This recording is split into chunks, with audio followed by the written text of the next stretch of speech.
I thought I was going to come on here, or I thought I was going to tune in one time and actually see you say it. But since you're scared to say it, I'm going to say it, okay? Don't come giving me this stuff about a triple-double. I don't want to hear that. You know why? When I watch the games, I'm watching Jokic pass the ball, and I'm watching his guys catch and shoot, no hesitation, good or bad shot. And let me tell you one thing.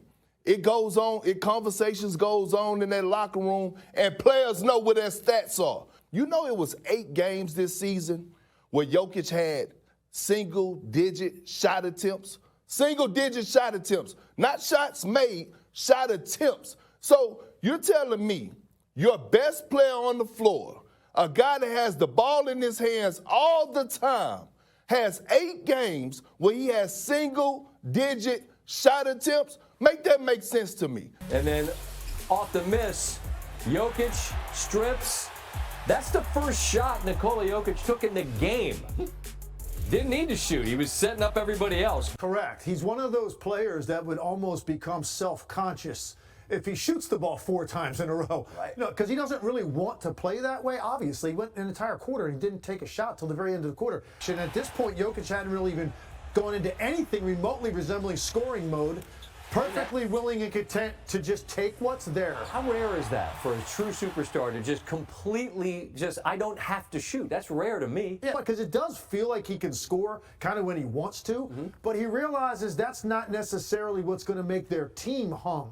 What makes their team hum is him making decisions with his passing and his anticipation to get other guys shots, to make them feel included, to give them confidence, and to make them ultimately really, really difficult for any team to guard. And you know why I say that? It's because, I knew that I was flirting early in the season, about 25 to 30 games into the season. He was actually around 9.5, 9.8. And then all of a sudden, he started searching for them assists to get it up above 10. So when it comes down to moving the goalposts for certain individuals to win it, why didn't he never bring up this in particular subject? When it comes down to guys winning MVP since 1990, it's only 3 guys that won the MVP that wasn't top 10 in scoring. Steve Nash, Jokic, and Dirk Nowitzki. No. What do those guys have in common? I'll let it sit there and marinate. You think about it. Why is this subject not brought up? What do those 3 guys have in common when they won the MVP for us? Steve Nash, Dirk Nowitzki, and Jokic. That wasn't top 10 in scoring. So I understand exactly what you're saying. That's number one. Number 2, though, here's what I would say, and I don't disagree with most of what you're talking about. JJ Redick, are you ready for this? I'd take Anthony Davis over Luka. I'd take Anthony Davis over Jokic. When I look at Jokic, he's always going to get his numbers. He's always going to be effective. He's always going to look like a star statistically. But in terms of his impact on the defensive side of the ball and that athleticism, when it comes into play, when you need it against the Anthony Davises in the past, like the bubble and stuff like that, I believe that's going to come up short, where somebody like Embiid ain't coming up short to anybody. Jokic doesn't have the necessary athleticism that Embiid has. Why am I bringing that up, Tim? Because even though it has nothing to do with the MVP race or anything like that, no matter what I saw from Jokic, I always said, wait till Anthony Davis goes up against him. Like when the Lakers won the title in the bubble. Because against big dudes who are athletic, he can't do what he does against everybody else. Yeah, the Joker got good footwork and does some things that can hold the ball up high over people. You're not going to be able to do that against Anthony Davis. And he's not so powerful that when he's down low, he could just boom, boom, boom AD or whoever's on the blocks in terms of the defense for the Lakers. He's not going to be able to just do that. It's not that. This isn't DeAndre Ayton taking advantage of him. It's not going to be that easy. Yeah. Do I think they actually could be a tough matchup for the number 1 seed Denver Nuggets? Possibly. Ooh, depending on, again, we got to see these guys. AD can outplay Jokic. AD can outplay Jokic. We've seen him do it in the postseason before. I'll tell you something, they might want LeBron with AD, even though AD could be Jokic's kryptonite, because again, the Lakers struggle to shoot sometimes. But I got to tell you something, AD's as good a defender at 6'11" in the league. Jokic did whatever he wanted. But he's going to do that anyway. The narrative that because AD was such a good defender and that he would be able to kind of shut down Jokic is not true, because in space and the way the game is, it's hard, it's very difficult to stop anybody one-on-one. It really is, especially when you have a dynamic player like Jokic who can do a lot of things. I thought that AD by himself, one-on-one, could guard Jokic. I thought that. Well, in the first quarter, that was understood that he can't. Right. Because he took AD off him, right, and made AD actually a help out, right? So now, instead of him guarding Jokic, be in the backside. The same thing they did in the bubble. In the bubble, right, they played Denver, they had Dwight Howard on Jokic. Bigger body, stronger, but bang, bang, bang, and then AD came to help out. There's nothing that Jokic does that Embiid can't do. I always had Embiid as my MVP. And him getting back-to-back MVPs when you see what happens in the postseason against the best competition, who, by the way, are also dealing with injuries, are also dealing with players missing, you truly see who is on the next level and who is the MVP. They always wait. Now we know it's Jokic. Where's Jokic? Did we watch Jokic this weekend?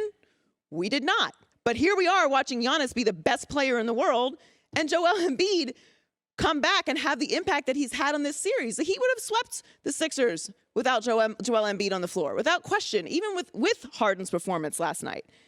So I really struggle to feel super excited about this MVP. And obviously the MVP, Joel Embiid, added 24 points and 11 rebounds in his performance last night. And this is why I've liked Philly all along, because I think obviously Joel Embiid is the MVP. When we're talking about the best player on the planet, it's Jokic. It's just Jokic. It's splitting hairs, really. Like, if you want to say Giannis, cool. To me, it's been Giannis, KD, or Jokic for a while now. And I love Embiid, and he was the MVP this year. But, I mean, come on. Embiid can't get past the second round of the playoffs. Embiid can't stay healthy. Embiid is not on Jokic's level. He's not the best player on the planet. Jokic affects the game in ways that we've never seen before. People always want to try and find a comp for him. There is no comp for him. But it's like, I can't unsee what I'm watching with Joel Embiid. I can't unsee what I'm watching with Giannis. But you drag it out through the postseason, and you really just start to see greatness separate.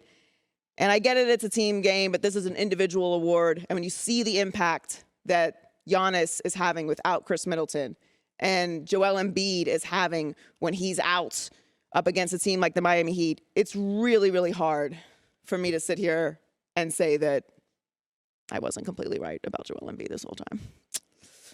All right, but what's being exposed is Jokic to a large degree, but he's not what these analytics guys think he is. And that's the second thing that's being exposed, the overvaluing of analytics.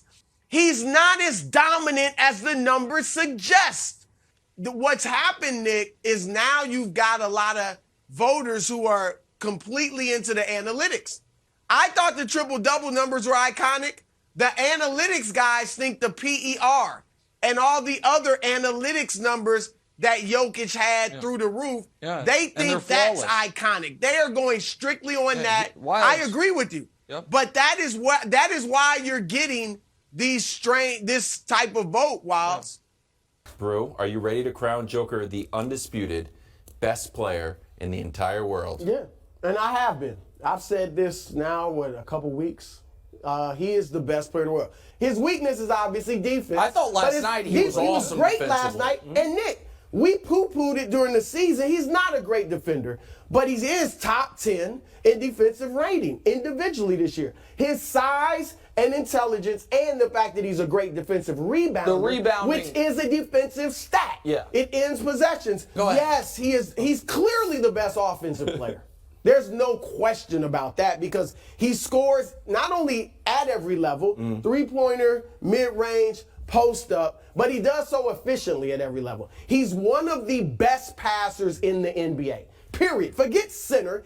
I think he's clearly the best all-time big man passer. See, this is where I disagree with you. I don't think it's just about who won the title or numbers. I don't either. Look at that. You got to bring eye test into it, too. All right, analytics are best when it's combined with the eye test. when it's combined with the intangibles. And that's what the guys that just voted for Jokic without even thinking twice didn't look at. I think the analytics guys will finally see the light, Nick, as you suggested. And so Jokic is somewhat being exposed, just that he's not quite as good as the numbers suggest. And it's time that the analytics guys realize that, because you're watching, he's having no impact whatsoever on this game. I see this all the time with Nikola Jokic. He's a calculator MVP. He's the computer MVP because he looks really good on a spreadsheet. I'm sorry, you haven't watched him.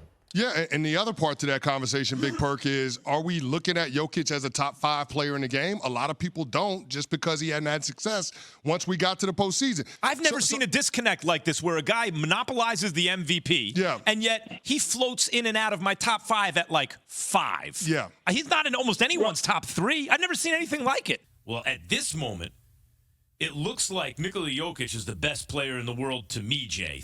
Now, I know all along I've always had Joker, he puts me to sleep and things like that. That's called a bit, if you didn't know, Jay. I ain't no damn fool. Like LeBron, the dude can play, man. I don't think anybody lies awake at night thinking about Jokovic, because it's not, he doesn't scare you.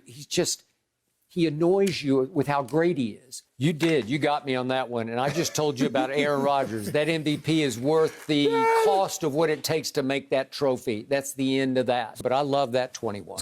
Skill. I'll take him any day or any night over number 15 for the Nuggets. Any day or night. So that's who you want in the postseason. I want him because And I saw a guy who can dominate in ways Jokic never dreamed of dominating. No, he does. He puts up steady numbers, but he doesn't scare me like the he guy scared you. scares me. He scared you. No, he doesn't. He didn't scare me in the fourth. Oh, you like DeAndre Ayton numbers? We know Jokic is more likely than not the most valuable player because he doesn't necessarily have postseason success. Now, it's not a postseason award, but unless Jokic is like, okay, it's the postseason, I don't have to be as valuable anymore, then we know his value doesn't actually translate in the most meaningful moments. If you just watch the tape, I don't think Jokic is more valuable than Giannis. Congrats on Nikola Jokic of the Nuggets for becoming the 6th player, just the 6th, in NBA history to reach 100 career triple-doubles. Incredibly impressive. Look at that list. Now, this is an incredible accomplishment that I don't care anything about. Slick, can you tell him to win like 2 Western Conference Finals games, please? Like, voters, wake up. Yeah. If he was the MVP, MVPs don't just all of a sudden in the postseason become un-MVPs. Right. If he was truly the most valuable player in the sport, you would see it.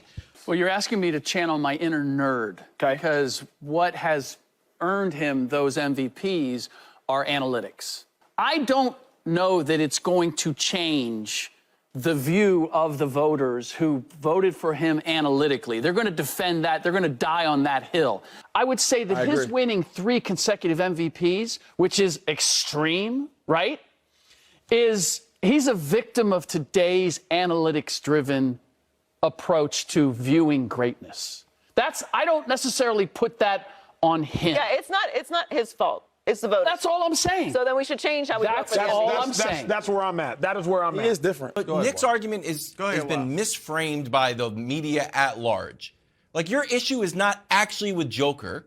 It's with the media crowning Joker. It's with the analytic diehards crowning Joker. And this has been mixed up into a goulash of Joker slander. That's not what it is. It is the media overvaluing empty stats over winning basketball.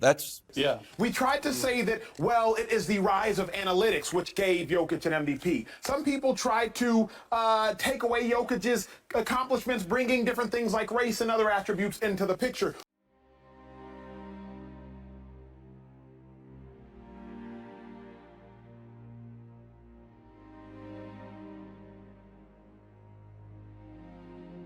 But now that he's done it, if folks want to go out and say he's the best player in the world, that to me sounds a lot more legitimate now than it ever has before. Well, we've had a lot of questions. Is he, picking up stats during the regular season?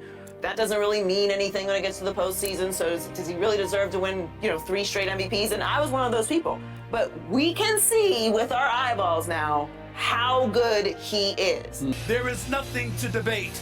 He's one of the great ones, and it's undeniable. He reminds me of Magic and Bird in that he can dominate the game without being ball dominant. They run the offense through you, but you're passing, you're moving it. That's correct. That allows everyone else to be involved. That's how Magic and Bird did it, and all the teammates could be their best selves with Magic and Bird. It's the same with Jokic.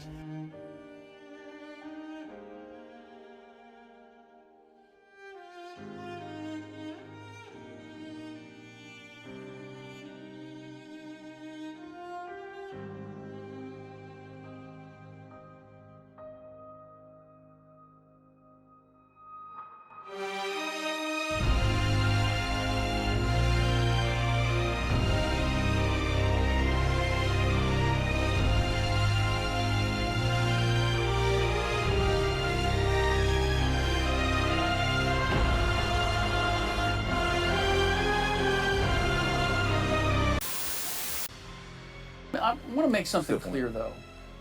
Because of Jokic doing what he's doing now, doesn't necessarily mean that we had it wrong prior to this. No. In terms of who he was.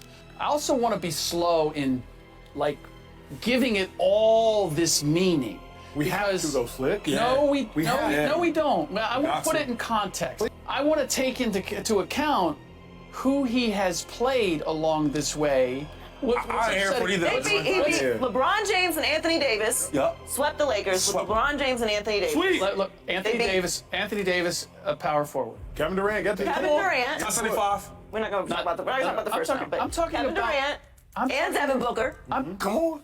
I'm talking What you about talking about, Slick? Nikola Jokic matchups. If I take Shaquille O'Neal and who he had to go through, he had to go through David Robinson and Tim Duncan. He had to go through Rasheed Wallace and Arvydas Sabonis. He had to go through all of these. This is crazy. Legitimate all-star centers to get there. Shaquille O'Neal against Philadelphia in the finals averaged 33, 16, 5 assists, 3 blocks, and shot 58% against a guy named Dikembe Mutombo, who was only 4-time Defensive Player of the Year. Jokic doesn't have that kind of opponent out there.